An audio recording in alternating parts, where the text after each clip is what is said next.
2015 marks the 10th anniversary of a very special car, Ford GT.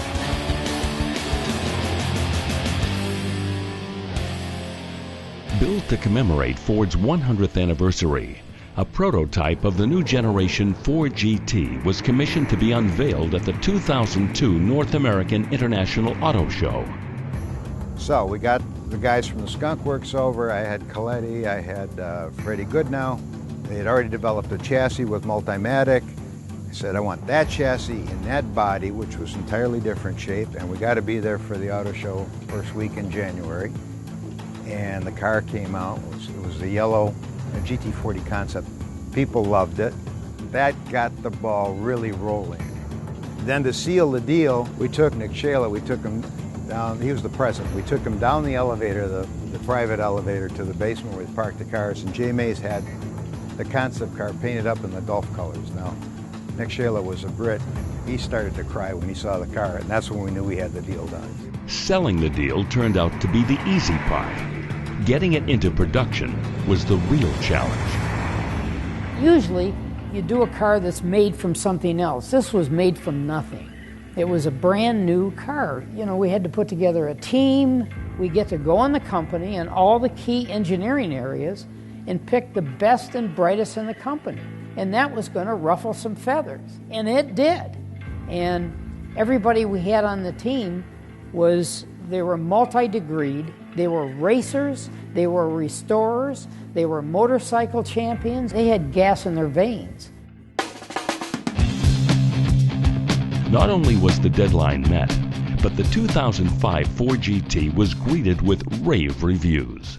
There was something different about this car. Even seasoned collectors wanted this car because it represented something from their childhood. Many of them grew up with the GT40 in the middle of Ford's total performance era, and the thought of being able to own the new version of that GT40 in the form of a street car was just absolutely irresistible. The tradition of this car, the Halo car, being built, you know, for the centennial, which I was able to attend, was just a magical moment. You know, they had red, white, and blue at World Headquarters that, you know, I just looked at these cars and I says, I gotta have one of these.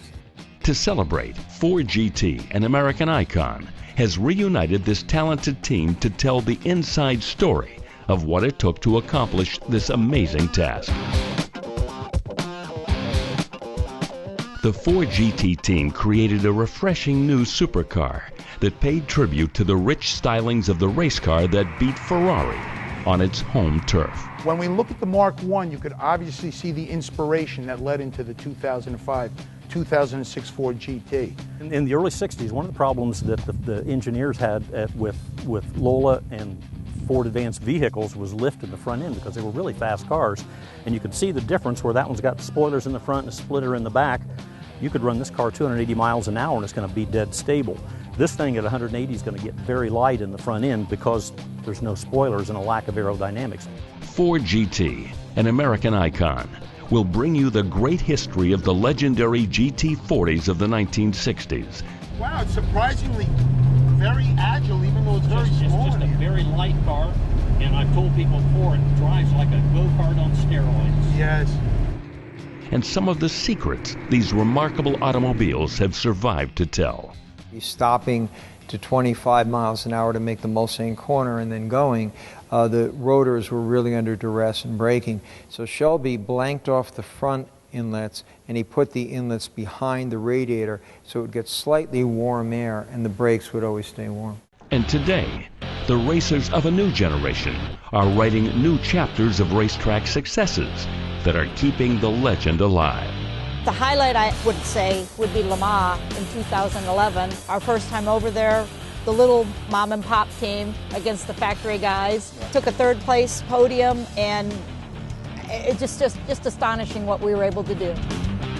Now, of course, some of the teams saw this and thought it looked cool and tried to copy it, but they got it backwards. They attached it the wrong way. They're disturbing the airflow in front. They copied the aesthetic, didn't understand what it was doing. The shape of the car certainly resembles the Ford GT. However, if you put a stock GT next to it, you're going to notice this car is much more sinister. It's much wider, lower, It's a race car. I mean, it truly is. The only thing in this thing that's essentially stock is truly the tail lights and, of course, the chassis itself. So join us on our ride where we celebrate the greatest American-built production sports car in history, the Ford GT, an American icon.